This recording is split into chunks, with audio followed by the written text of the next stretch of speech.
Once upon a time, there was a peasant. He had a hard life, working all year round, little better off than a slave, and with no say in what went on. He was diseased, he was downtrodden, and he was dirty.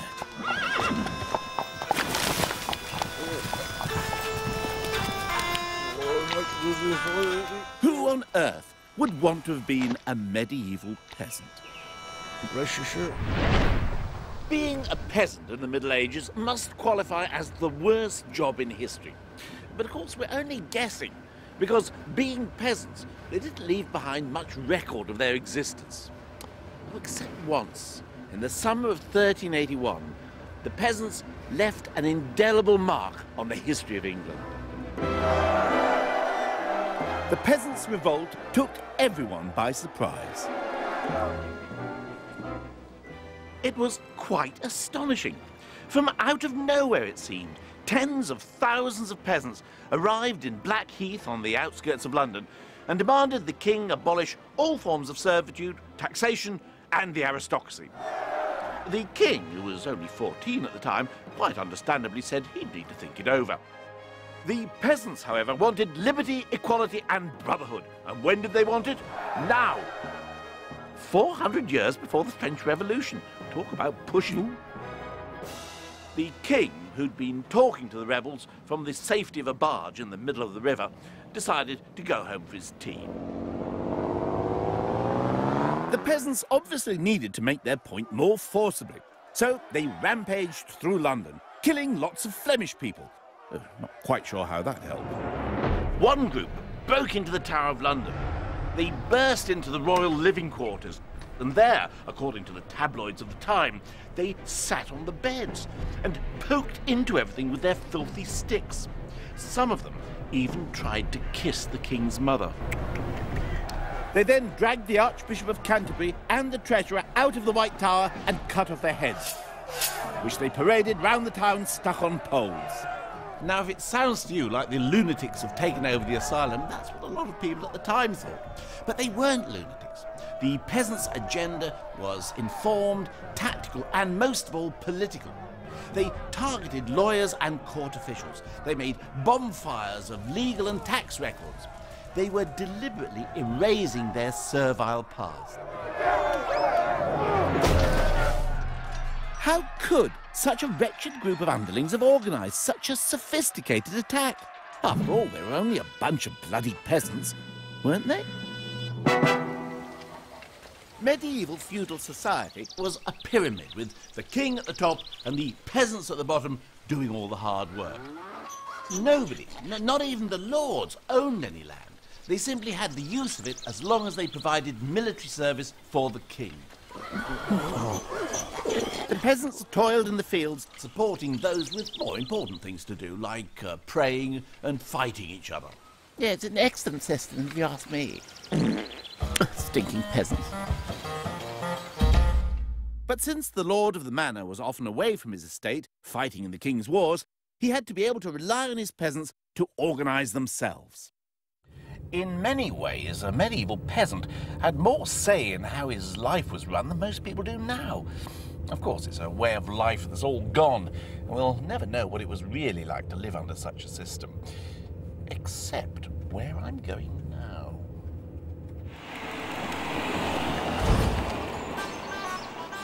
The village of Laxton in Nottinghamshire is the only place in England that still works on the medieval system, the centre of which is the so-called court leet, elected every year by the village farmers. In medieval times, it had the power to formulate bylaws, collect rents, and maintain law and order. Today, the court's only job is to police the way the land is farmed. Once a year, on jury day, the jurors head out to check that no one is breaking any of the rules. The land is farmed in strips in the same way as it was 800 years ago. And each farmer's strip of land is separated not by fences, but by grassy borders of common land, known as sicks. This little green strip of grass is the dividing furrow between the two strips. This one belongs to Mr. Godson and that one belongs to Mr. Noble. What do you mean, it's not straight? No, Wiggly. I imagine it was going to be a big, sort of a couple of yards of nice grass. And woe betide anyone caught ignoring these boundaries. As soon as we got there, an offence was spotted. A stray piece of turf. What do you think's left this here, Roy? Ought to be put back. Put back in, yeah. So this is what you call soil on the common land. Shoveling in. What you call shoveling in. Yeah. But we don't put it back in. Whoever's done it should have done it. That is a serious offence. So how much do you think they'll get fined for that then, right? Oh, about £2, I think, yeah. It's quite stiff, actually. Yeah. Then down to the serious matter of marking out the boundaries of each farmer's land, using the same high-tech methods developed in the Middle Ages, which leave plenty of room for debate. To there, where Oller is, look. See it? There? Yeah. I reckon he wants to be there. 5. Offences such as ploughing over boundaries are taken very seriously and will be judged at the meeting of the court, a solemn affair which takes place, as it has done for centuries, in the local pub. Right then, gentlemen, I'll call the court to order. Oh yea, oh yea, oh yea, all manner of persons who owe suit and service to the court leet of the Queen's most excellent majesty, draw near and give your attendance. God save the Queen and the Lord of this court leet. The presentment shows that dikes are satisfactory. There's a fine of £10 on Stuart Rose for ploughing too far into the meadow ends sick. Mr. Rose, do you have any comment on that? Yeah, well, that was I ploughed to an original peg, which was already in the sick. So I thought I was ploughing in the right place, and I think £10 fine is a bit harsh. Do you accept that it was the wrong place now? Yeah, slightly, but I was ploughing to where it had been marked out. Any comments from anyone else? I think the fine should stand. Well, I'd admit that In medieval times, a man could be tried for murder in this I thought court. was right at the time. Well, the proposal of the court then is to reduce the fine from £10 to £5. Everyone in favour? Yes.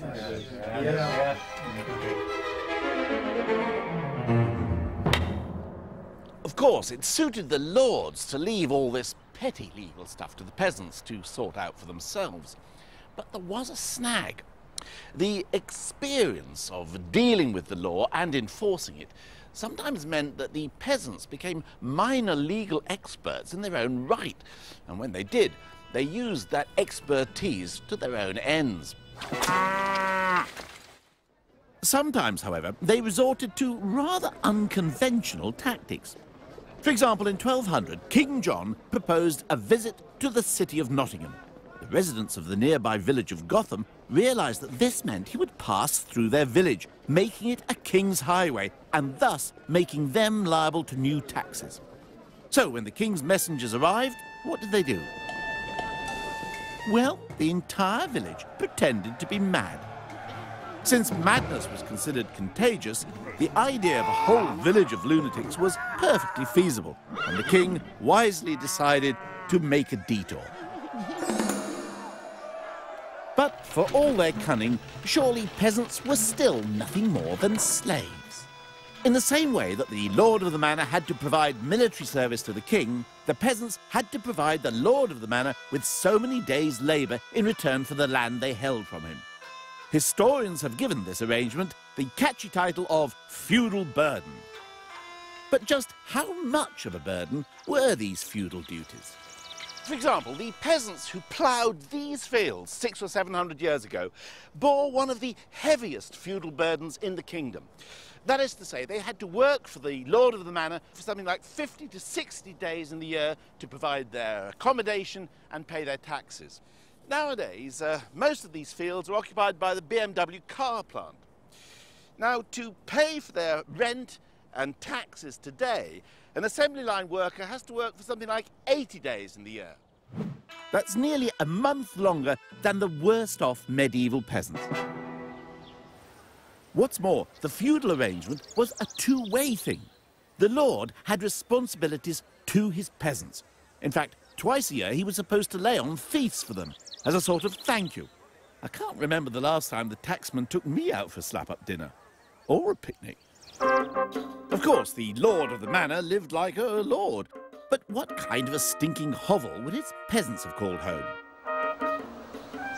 The answer can be found at Britain's newest, oldest village, Cosmoston, on the outskirts of Cardiff, where a team of archaeologists have painstakingly recreated a complete medieval village. There's a surprising range of properties on offer. First up, a medieval bachelor pad, or rather, an affordable studio apartment suitable for the single working peasant. Oh. Must have been a pretty unpleasant life, doesn't it? It could be quite grim, but again, we've got to get rid of all of our modern views on what makes a good life. So this is how the lowest of the low would live. Yeah, we're right at the bottom here. It's quite spacious, really. Well, that's right. He has a nice little cottage, but that's about all he has going for him. Yeah. So what does he do? He's a landless labourer. Here's a chap who's had his land taken away right at the bottom.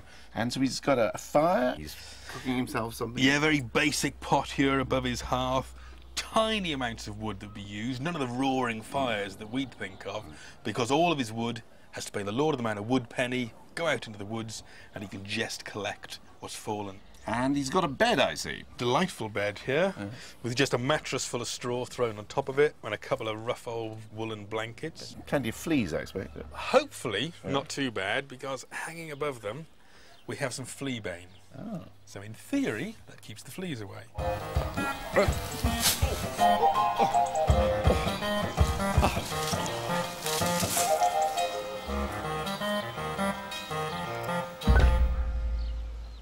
If that was the bottom of the heap, what was it like on the top of the bottom of the heap? Next on the tour, an upmarket, semi-detached family home. A decidedly des res for the upwardly mobile professional peasant couple. So whose house is this, Nick? Now this is the Reeves house. And what's a Reeve? So tell me what we're going up market here. Every year, the free men of the village vote for who they want to be the Reeve. Yeah. And the Reeve is almost like a village manager. Keeps an eye on things, makes sure that everybody's farming the land properly. Yeah. He's a wealthy man, a wealthy villager. So he doesn't make his money out of being Reeve. He owns a lot of land. That's right. He is the Land Rover Green Welly farmer. And a very, very upper-class fireplace. Oh, he can afford it. Yeah. Definitely. A Welsh dresser, I see.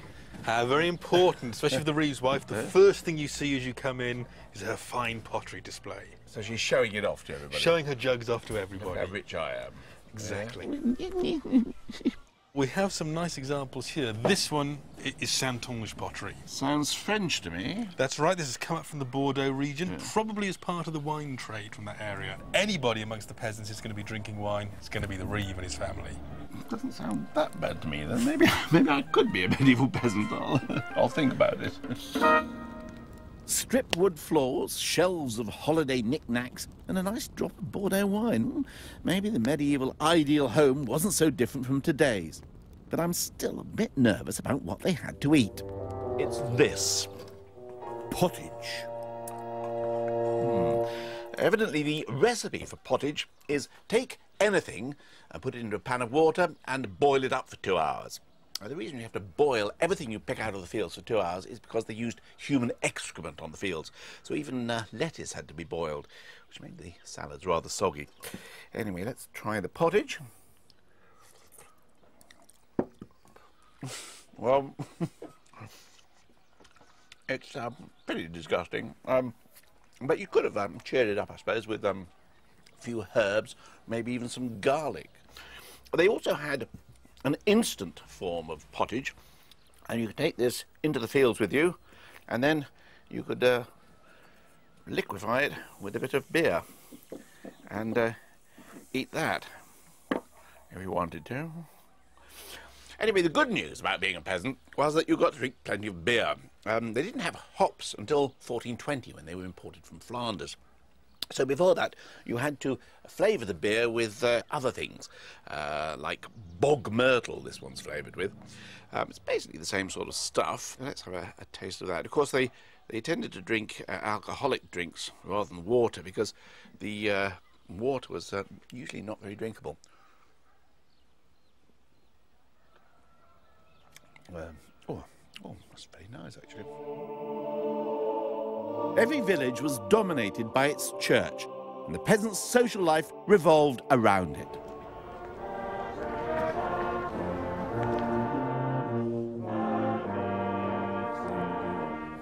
The medieval church certainly knew how to attract a congregation.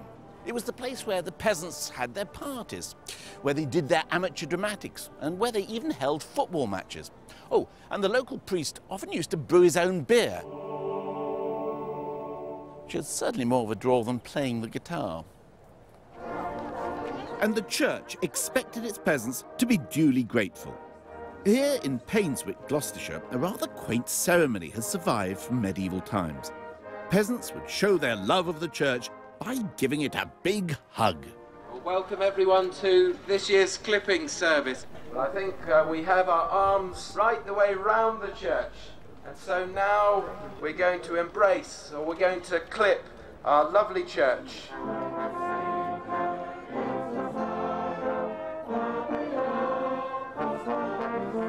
Another reason they were so fond of the church may have been that it provided plenty of holidays, or rather, holy days. If you thought we have more leisure time today, think again. Nowadays, we enjoy 8 public holidays a year. In the Middle Ages, the church insisted on 80.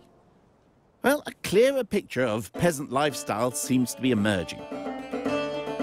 But I wanted to really get under their skin, so I was introduced to some real-life medieval peasants. Far from being sickly and diseased, forensic studies have revealed that the inhabitants of a remote Yorkshire village received surprisingly sophisticated health care. What about this chap here? We've got a skull with a big hole in the middle of it. Right, well, this is absolutely extraordinary. What this seems to be is a cranial injury that was treated by neurological surgery. This individual suffered a blunt injury to the head just around the time of the Norman Conquest. Where this hole is, that would have been where the bone was shattered into small fragments. And if you look carefully at this, you can see where the surgeon made his incisions. Really? The guy's been hit on the head, and the surgeon said, I've got to get rid of those pieces of fragments of skull. They knew that was bad to have the fragments of skull. Exactly, yes. So this guy's wandering around with a hole in his head. Oh, yes, yes. I mean, this would have been covered by his scalp. What a bit of skin would have grown over it. Oh, yes, yes, exactly, yes. He wouldn't have had a hole right through to the brain. And he'd have been perfectly all right with it. The bones reveal that some peasants lived well into their 60s, and whilst there are signs of malnutrition, their diet did have its benefits. One of the upsides is that they did have quite good dental health. There is very little tooth decay, and we can see That's here, because they're not having sugar and stuff like that. they're not having sugar, and also it's a very coarse diet, which tend to scour the teeth clean. Yeah. And we can see this here, and that means that there's no chance for dental decay to get started. But a toothbrush still wouldn't have gone amiss in some cases. If we look at this one here, as you can see, these huge shaggy deposits on the teeth. Oh, it's disgusting. Right, well, this is actually mineralised dental plaque. This has accumulated over the years of his life. And that shows quite clearly there's no effort at oral hygiene amongst these people. Oh, God, he must have had terrible breath. Chronic halitosis seems to have been a bit of an issue. In Wales, a peasant woman could divorce her husband on the grounds of bad breath. Clearly, they weren't stupid. And historians now believe that the peasant class wasn't as ignorant as was once assumed either. It was all about getting your child in the right school, which in the Middle Ages meant being snapped up by the church. Village priests often taught the sons of villagers their ABC, and perhaps 1 in 10 of these boys would go on into the clergy. Some sons of peasants went on to become high-flying members of the intelligentsia, like this chap here, William of Wickham. William may have been born a humble peasant, but he rose to become the richest and one of the most powerful men in England. He was Lord Chancellor not once, but twice, and he put his fortune to good use. He founded this place, one of the oldest public schools in the country, Winchester College. Oh, very nice. William never forgot his origins, and he established this school to provide education for 70 boys from peasant backgrounds. Not so many peasants around here nowadays, but William's cryptic motto still hangs above today's pupils. Aut disce, aut discede. Either learn or go. And then he adds, there is a third choice. Be beaten.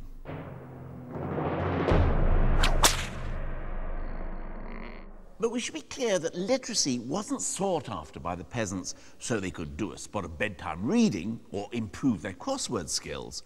What they wanted was to be able to make out enough words in Latin to check references to themselves and their land in the court rolls. And checking court documents was something that was going to come in very useful for the peasants in the tumultuous times that lay ahead. For most of the 13th and early 14th century, England had an almost Mediterranean feel. Bumper crops and a booming economy, and the population doubled. But then that old enemy of the English struck. No, I don't mean the All Blacks, I mean the weather. Heavy rain and low temperatures caused crops to rot and entire villages to sink. People were starving to death. Surely it couldn't get any worse than this. But it could. On top of the famine came something even more dreadful. The Black Death. An already weakened population was devastated.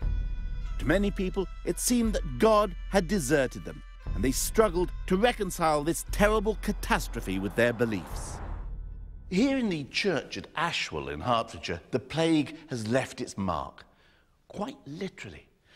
Over 650 years ago, the desperate local priest scratched these words onto the walls of his bell tower.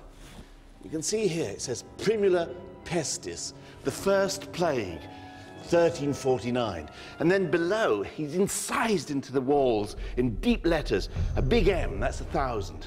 And then 350. In 1350, he puts Miseranda ferox e violenta. Miserable, fierce, and violent the plague has been. And then below he writes, the dregs of the population are left behind to bear witness, and a mighty wind thunders across the world.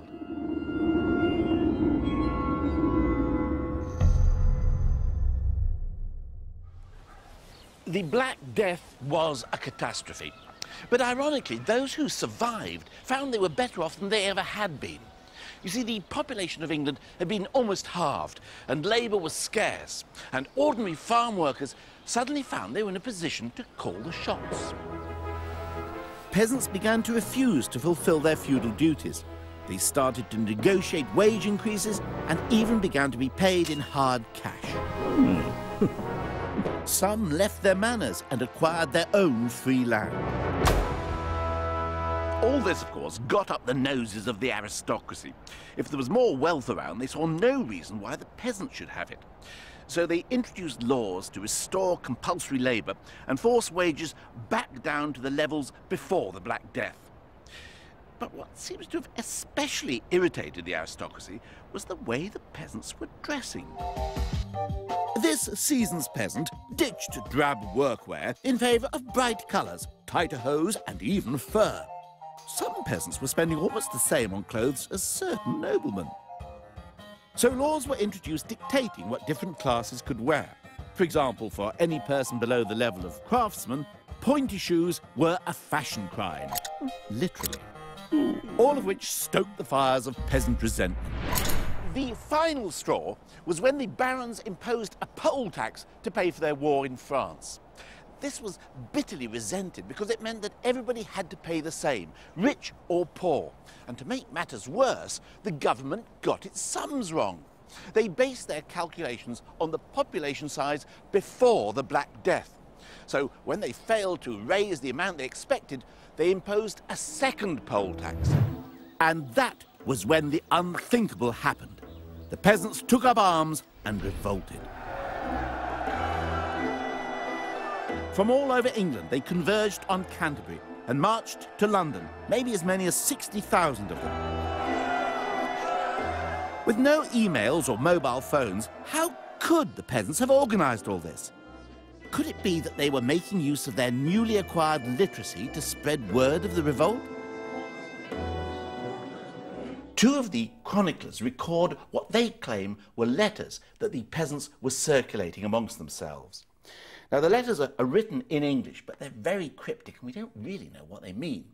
But it could be that they contain detailed, coded instructions for the revolt. This is the one in Thomas Walsingham's chronicle. And you can see here it says, John Sheep greeteth well John Nameless and John the Miller, and biddeth them chastise well Hob the Robber, and look, shape you to one head and no more. Knoweth your friend from your foe, have it enough, and say who.